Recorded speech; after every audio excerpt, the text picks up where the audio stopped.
Bon, on y va. C'est parti.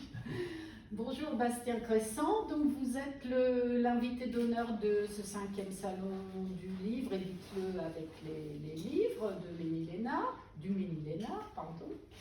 Et donc vous êtes éditeur et vous êtes également auteur. Et Donc, illustrateur aussi. et illustrateur. Donc vous avez commencé à écrire en 2015 une première collection qui s'appelle Olympe Academy. Vous en êtes à votre 6e album. Est-ce Tout à que fait. vous pouvez nous en dire davantage? Oui, effectivement, j'ai commencé l'aventure avec Olympe Academy, où j'ai vraiment voulu créer un concept. Au-delà de l'objet livre, j'ai voulu créer un concept. Alors, les dieux enfants, ça c'est le premier concept de la collection. Mais le livre en lui-même, il y a aussi son propre concept dans le livre, c'est-à-dire plusieurs petites parties avec la petite histoire, mais aussi un point méli-mémo, un point mythologie et des jeux. Je voulais que ce livre, avec ses plusieurs parties, reprenne un aspect ludique et pédagogique afin que l'enfant qui n'aime pas lire puisse s'y retrouver en passant peut-être par les jeux et après lire l'histoire. Ça a été intéressant pour moi de pouvoir donner ça aux enfants parce que c'est vrai qu'aujourd'hui, il est peut-être plus difficile qu'avant encore de pouvoir se plonger dans un livre en fait. Donc vous avez choisi des dieux de l'Olympe. Et là vous en êtes... Au 6e, effectivement, les dieux de l'Olympe, pourquoi? Parce que c'était ma grande passion depuis l'âge de 10 ans. Et je ne me voyais pas, et pourtant on m'a déjà proposé d'écrire sur d'autres mythologies, et j'ai malheureusement refusé, même si le projet est intéressant, parce que la mythologie grecque c'était ma passion. Et quoi de mieux que de parler des choses que l'on connaît dans un livre? Je ne peux pas me permettre de parler de choses que je ne connais pas. Donc effectivement, en 2015, j'ai commencé avec 3 premiers numéros, et puis là, le 6e. Alors le 6e, elle a un peu plus de temps, mais je pense qu'on aura l'occasion de reparler de ces 2 ans de creux. Mais effectivement, voilà, j'ai gardé l'esprit Olympe Academy, le 6e sur la petite Aphrodite qui est paru en janvier dernier. D'accord. Et donc c'est Aphrodite et le bal des beaux. Le bal des beaux. Oui, j'aime bien faire des petits jeux de mots sur les titres. Et c'est vrai qu'au-delà de la mythologie grecque, je parle de concepts de la vie quotidienne d'un enfant. Et par exemple, Aphrodite, le thème, c'est l'égocentrisme. Sur Méduse, ça va être la beauté intérieure. Avec la petite Artémis, ça va être la difficulté scolaire. Voilà, je vais mettre des choses qu'un enfant d'aujourd'hui, on va dire, il peut s'y retrouver dans ces thèmes. Et pour autant, je parle de personnages antiques. Très bien, donc c'est la mythologie racontée aux enfants. C'est ça, tout à fait. Très bien. Et vous en faites également les illustrations? Oui, j'ai fait des illustrations pour tout simplement parce qu'en fait, quand je les ai créées, j'avais des choses en tête. Donc, du coup, j'ai voulu mettre sur papier ce que j'avais en tête. Et puis, à l'époque, je voulais proposer à un éditeur mes manuscrits et je ne voyais pas proposer un texte sans les illustrations et vice-versa. Et finalement, après, la maison d'édition est venue, et donc j'ai réintégré Olympe Academy dans la maison d'édition avec déjà 3 albums qui étaient sortis. Et vos illustrations, comment faites-vous pour les créer? Vous les créez au fur et à mesure ou à la fin de l'album? À la fin, et je fais un peu la méthode ancienne, un crayon, une feuille, une gomme. Et donc du coup, voilà, je dessine, et en fait je regarde avec le texte que j'ai, l'illustration que j'ai envie. Que le lecteur, en fait, je me mets aussi dans la position du lecteur. Qu'est-ce que le lecteur a envie de voir? Voilà, et donc c'est vrai que je me retrouve assez de temps en temps piégé parce que je me retrouve avec des illustrations qui se suivent dans le texte. Alors que bon, il faut équilibrer le livre. Donc c'est un gros challenge aussi de pouvoir faire ça parce que je me mets aussi à la place du maquettiste, chose que j'ai fait pendant des années pour Olympe Academy, que je ne fais plus parce que je passe par quelqu'un d'autre maintenant. Mais voilà, il y a aussi cette contrainte qu'on se met et c'est une casquette supplémentaire. Oui. Et donc, parallèlement à cette collection-là, vous avez commencé, vous avez laissé le domaine de la mythologie et plutôt vous êtes tombé dans le domaine des contes. C'est ça. Alors, j'ai essayé de tomber le domaine de la mythologie, mais pas que. Quoi, pas totalement, je veux dire. C'est vrai que la légende de la flûte d'or, c'est ce que vous faites référence, parle d'un personnage, donc la déesse primitive qui s'appelle Gaïa. Donc là, les gens qui me connaissent, on voit tout de suite le lien par rapport à la mythologie grecque. On voit aussi Méduse, Cassandre. On retrouve des personnages de la mythologie grecque. Mais effectivement, le domaine de conte, j'ai toujours aimé ça. Parce que pour moi, la mythologie grecque fait partie des contes et des légendes. C'est à mettre dans la même case. Et c'est vrai que les contes peuvent nous permettre aussi de voyager, de rêver. Et c'est ça, cette notion de rêve, qui m'intéresse et qui m'a interpellé pour pouvoir écrire la trilogie de la légende de la flûte d'or. Parce que les contes font passer des messages comme l'espoir, voilà, le courage, l'amour. Et ça, j'avais envie aujourd'hui de dire, même à l'âge que j'ai, de dire aux gens, oui, il faut y croire. Il faut y croire. Et si on n'y croit pas, après, c'est dommage. Et donc, vous en êtes où dans cette trilogie? Alors, dernièrement est sorti le 3e tome. Donc, 3e et dernier, du coup, puisque j'avais annoncé en tant que telle trilogie. Est sorti en fin 2021. Voilà, et on a eu un rythme. Alors, j'ai arrêté Olympe Academy de le sortir pendant 2 ans, étant donné que j'ai sorti d'autres collections, dont La légende de la flûte d'or, en tant qu'auteur. Et effectivement, tous les ans, on a fait la promesse de faire donc cette trilogie et de sortir à un an. Donc, fin novembre, début décembre, on sortait le 2e, puis le 3e tome. Et donc, voilà, les lecteurs ont attendu, étaient présents. Et j'ai eu de grosses surprises positives avec La légende de la flûte d'or. Le premier mois, on s'est retrouvé en rupture de stock avec le tome 1. Donc j'avais pas assez commandé et pour autant j'avais commandé j'avais fait imprimer un nombre qui était respectable et pour autant on était en rupture de stock. Donc j'ai dû réimprimer début janvier une nouvelle fournée, mais voilà, c'est une belle aventure. Et vous avez vraiment soigné la présentation du livre, la couverture, un peu vieux grimoire. Oui, j'ai voulu, à la même image que sur mes tables, je mets de la déco, j'ai voulu que tout de suite le lecteur se plonge avec toujours cet objet livre. Je dis objet, j'en fais exprès parce que pour moi, un livre, tout à l'heure, Mme Vidal en a parlé, le livre, voilà, il est là, limite un livre, ça fait partie d'une décoration en fait aujourd'hui, et il faut que ça fasse partie du quotidien. Et pour autant, ce côté vieux grimoire, je voulais qu'il soit l'image de ce qu'il y avait à l'intérieur, donc les contes, et je voulais que ce soit le livre qu'on se dise, ah tiens, j'ai trouvé dans le grenier de ma grand-mère, on le dépoussière un peu, ce côté un peu doré, ce côté un peu épais, cartonné. Voilà, c'est un peu effet vieux cuir, c'est ça que je voulais. Et pareil, on a fait le même pour les 3 en changeant juste la couleur. Mais voilà, je voulais que le livre en lui-même ait son âme qui ressorte en fait. Et la couleur de la couverture veut dire quelque chose? Oui, ouais, tout à fait. Il y a un message derrière, comme tout ce que j'ai écrit dans La légende de la flûte d'or, il n'y a jamais rien laissé au hasard.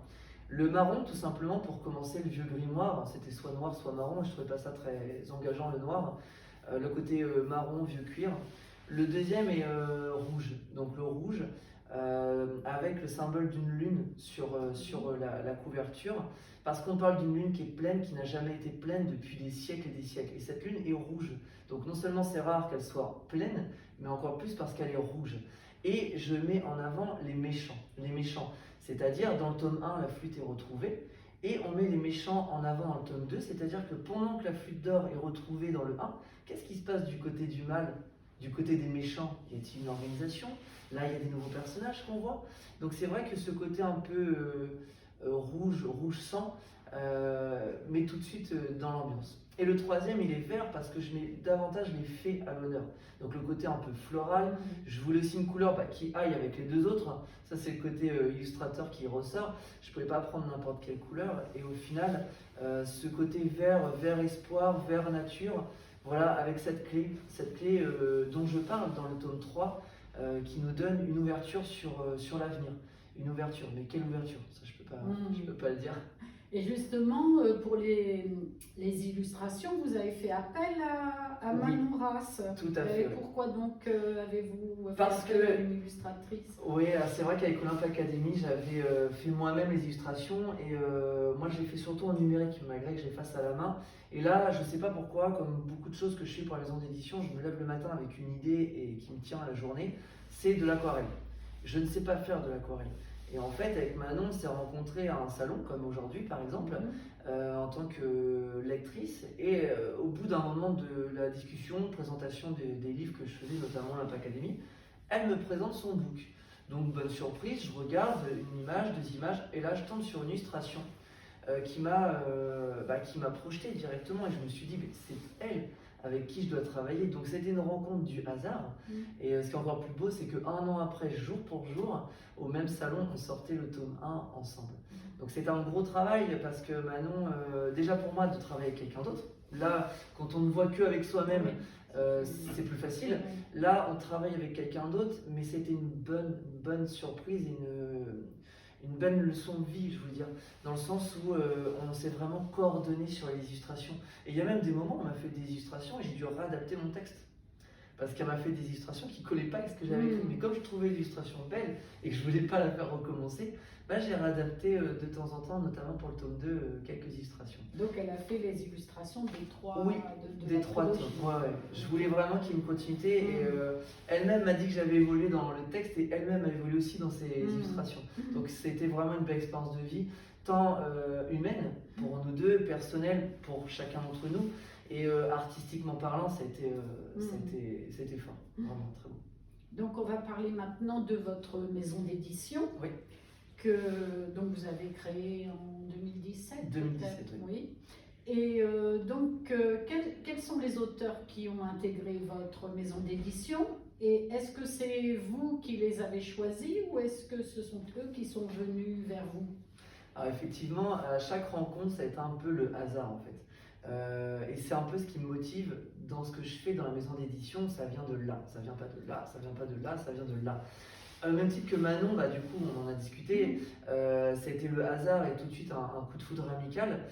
Pour Cécile c'était pareil, on s'est rencontrés, alors Cécile ça remonte même à avant, quand je présentais Olympe Academy, quand je venais de les finir, ils étaient fraîchement terminés dans mon petit lutin et j'allais à un salon du livre pour rencontrer des éditeurs.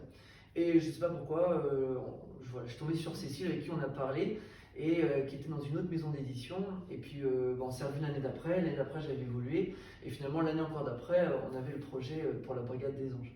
Voilà. Et Morvan, on a un ami en commun qui du coup nous a mis en relation. Il écrivait sur la mythologie grecque et j'avais dans l'idée de faire une bande dessinée. N'ayant pas le temps moi-même de le faire, j'ai regardé ce que Morvan avait fait. Et là, pour le coup, voilà, c'est tombé tout de suite. Ça a fait écho, voilà, de la bande dessinée, la mythologie grecque, et on a vraiment travaillé main dans la main pour pouvoir vraiment peaufiner cette collection. Et Galipote, ça s'est fait pareil. Donc Galipote, c'est la petite dernière. La petite dernière Galipote, tout à fait, avec la collection, avec 6 albums, le Bestial Galipote, où j'ai rencontré en septembre à Déter Bouquinerie.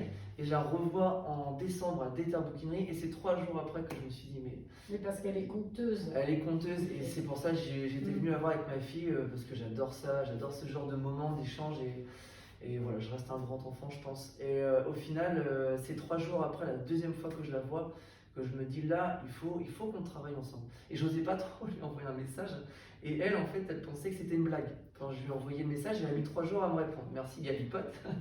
Du coup j'étais un peu en stress. Et au final, je me suis dit, mais elle a tellement de talent que je ne serais pas le premier à lui demander au final. Et en fait, non, elle ne le faisait pas. Et voilà, on a vraiment travaillé ensemble. Alors, on a mis du temps parce qu'il y a eu le Covid malheureusement qui est passé par là. Et finalement, c'était pas plus mal parce que voilà, le temps, quand on laisse le temps au temps, ça peut donner de belles choses. Et voilà, je ne suis pas déçu du résultat, de ce que je voulais pour elle, de ce petit personnage qui se déplace dans l'histoire, de ce livre cartonné. C'est ce que je voulais et c'est ce qui l'a rassuré aussi. Et on a vraiment bien travaillé en équipe. Parce que là, ça s'adresse vraiment aux tout petits, le Bestiaire de Galipote. Oui, à partir de 2 ans jusqu'à 5 ans. Et puis, même pour les grands. Moi, j'en rigole encore quand je dis ces histoires. Donc, ça fait déjà 5 ans que vous avez créé votre maison d'édition. Donc, quelles sont les satisfactions que vous en tirez ou que vous en avez tiré? La plus grande satisfaction, je pense que ça a été parce que avant tout, c'est une aventure humaine. Et c'est comme ça que je vois Mémoire, comme une aventure humaine. Ces échanges que je peux avoir avec Cécile, Morvan, Manon, Galipote, ou même avec moi-même, de l'évolution que je peux avoir, ça, c'était beau. Et là, si je devais arrêter demain les maison d'édition, je garderai toujours dans mon cœur cette part de ma vie qui vraiment me fait vibrer, autre que mon métier que j'adore, ou même ma vie personnelle. C'est autre chose. C'est quelque chose que j'ai créé de ma tête, de mon âme. Et après, les échanges aussi avec les lecteurs. Quand on a des retours, là, ce matin encore, j'ai croisé un petit garçon que j'ai vu lorsque j'étais à un autre endroit en dédicace. Il me suit encore et on sent les gens qui attendent en fait. Et c'est assez intéressant de pouvoir se dire on satisfait les gens avec ce qu'on fait Et c'est pas parce qu'ils nous aiment bien ou quoi que ce soit, c'est parce qu'ils aiment ce qu'on écrit ou ce qu'on publie aussi. Donc voilà, ces échanges avec les lecteurs, les retours que j'ai des lecteurs, ça c'est ce qui me propulse. Voilà, ce qui est assez satisfaisant aussi, c'est ces multi-casquettes entre guillemets. Là, c'est vrai que le côté éditeur, je prends les décisions que je veux, et en même temps, il y a des moments, je prends des décisions que je ne veux pas, mais qui sont bien pour la maison d'édition, parce que malheureusement, on ne peut pas non plus faire tout et n'importe quoi. J'aime bien cette casquette d'auteur, et en même temps, j'aime bien dessiner. En même temps, trop dessiner, mais j'aime bien écrire aussi autre chose. Accompagner les auteurs aussi sur leurs œuvres, qui ne sont pourtant pas les miennes, mais pour autant, ça va être le nom de mémoire qui va ressortir.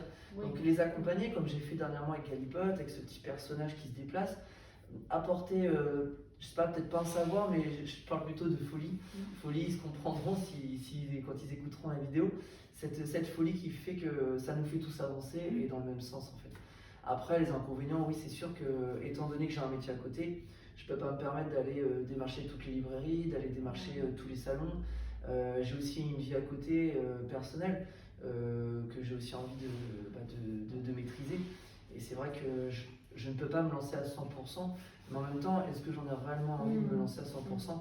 J'aime bien ce que je fais à la vitesse où je le fais et je contrôle ce flux en fait. Et c'est ça qui me plaît, c'est que par exemple pendant le Covid, c'est tout bête, mais on n'a pas eu de salon. Voilà, je suis encore là, comme mémoire est encore là.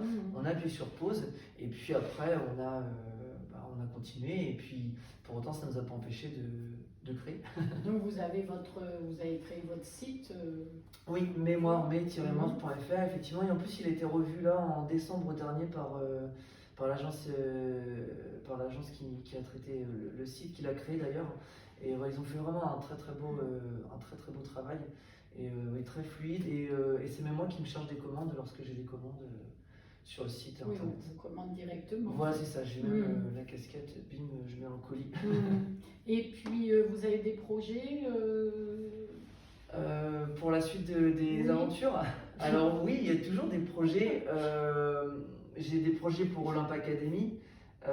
J'ai des projets pour la légende de la Flûte d'Or. Vous n'arrêtez pas la légende. Mais alors il y aura la trilogie, et il n'y aura pas plus que la trilogie, mais je voulais faire des spin-offs de personnages de la légende qui est leur propre livre et créer une collection, la chronique de la légende de la Flûte d'Or.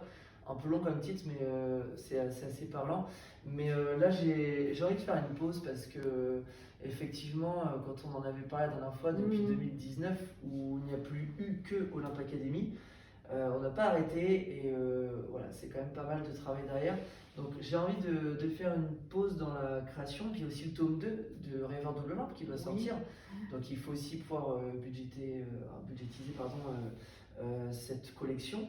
Donc le tome 2 de la BD. Le tome 2 de la BD, ouais. Et puis j'ai aussi envie de pérenniser un petit peu ce qui est déjà sorti. Et voilà, de faire une petite pause, mais tout en restant là quand même toujours actif. Très bien, merci beaucoup. Merci Jocelyne. À bientôt. À bientôt, merci.